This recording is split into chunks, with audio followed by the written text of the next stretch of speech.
कोपरगाव शहरात नरसिंह प्रतिष्ठान ट्रस्ट व परमवीर ग्रुप तर्फे खिचडीचे वाटप। महाराष्ट्र राज्यामध्ये आषाढी एकादशी मोठ्या उत्साहात साजरी केली जात असते। आषाढी एकादशी महाराष्ट्रातील मोठा उत्सव आहे। कोपरगाव तालुक्यात आणि शहरात आषाढी एकादशी मोठ्या भक्तिभावाने साजरी केली जाते। शहरात ठिकठिकाणी विविध कार्यक्रमांचे आयोजन करण्यात आले होते। तसेच शहरातील अनेक विद्यालयांमध्ये आदल्या दिवशी एकादशी साजरी करून आषाढी एकादशीच्या मिरवणुका सुद्धा काढल्या होत्या। आषाढी एकादशीच्या दिवशी परम नरसिंह प्रतिष्ठान ट्रस्ट व परमवीर ग्रुप यांच्या वतीने खिचडीचे वाटप करण्यात आले। या कार्यक्रमासाठी शहरातील विविध मान्यवर त्याचबरोबर आमदार आशुतोष काळे हे देखील उपस्थित होते। या प्रसंगी नरसिंह प्रतिष्ठान ट्रस्ट त्याचबरोबर परमवीर ग्रुपचे सर्व पदाधिकारी, सदस्य, मित्रमंडळ आदी मोठ्या संख्येने उपस्थित होते। आज आषाढी एकादशीच्या निमित्ताने समस्त वारकरी पूर्ण राज्यभरामधून आपल्या पांडुरंगाच्या चरणी त्या ठिकाणी दाखल झालेले। आज सकाळी जे काही शासकीय पूजा जे वारकरी दाम्पत्य असेल आणि मुख्यमंत्री महोदय त्यांच्या हस्ते त्या ठिकाणी पार पडलेली आहे।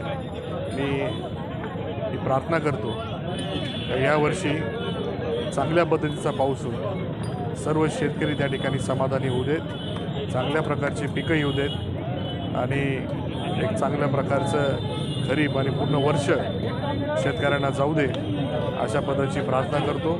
सर्वांना आजच्या आषाढी एकादशीच्या खूप खूप शुभेच्छा देतो। धन्यवाद। आज आषाढी एकादशी निमित्त नरसिंह प्रतिष्ठान ट्रस्ट तसेच परमवीर ग्रुप या सर्व सभासदांच्या वतीने कोपरगाव शहरात आषाढी एकादशी निमित्त 111 किलो खिचडीच्या प्रसादाचं वाटप या ठिकाणी झालेलं आहे। या कार्यक्रमाचं आपण संपूर्ण गावात निमंत्रण दिलेले होते। त्या निमंत्रणाला मान देऊन कोपरगाव शहरातील राजकीय, सामाजिक, धार्मिक क्षेत्रातील सर्वच लोकांनी यामध्ये सहभाग दर्शवून कार्यक्रमाची शोभा वाढवली। त्याबद्दल मी शहरातील सर्व नागरिकांचे आभार मानतो आणि आमचे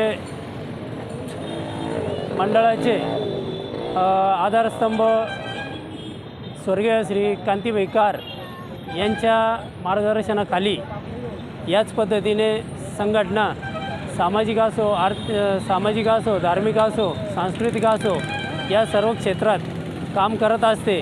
याही पुढे संघटना कोपरगाव शहरातील जे काही सामाजिक प्रश्न असतील त्या प्रश्नामध्ये सहभाग घेऊन ते प्रश्न सोडवण्याचा प्रयत्न निश्चितच करेल।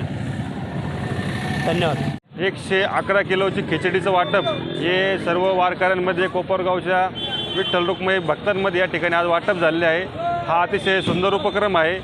या उपक्रमामध्ये आमचे मित्र धनुभाऊ आणि त्यांचे सर्व सहकारी हे कायम भाग घेत असतात। सामाजिक कार्यात या प्रदेशांचं खूप मोठं योगदान आहे। कोपरगावमधील अत्यंत हे जुनं संघटन आहे आणि आज एकादशीच्या निमित्ताने त्यांनी जी खिचडी वाटप केली त्या निमित्ताने मी त्यांना सर्वांना हार्दिक शुभेच्छा देतो।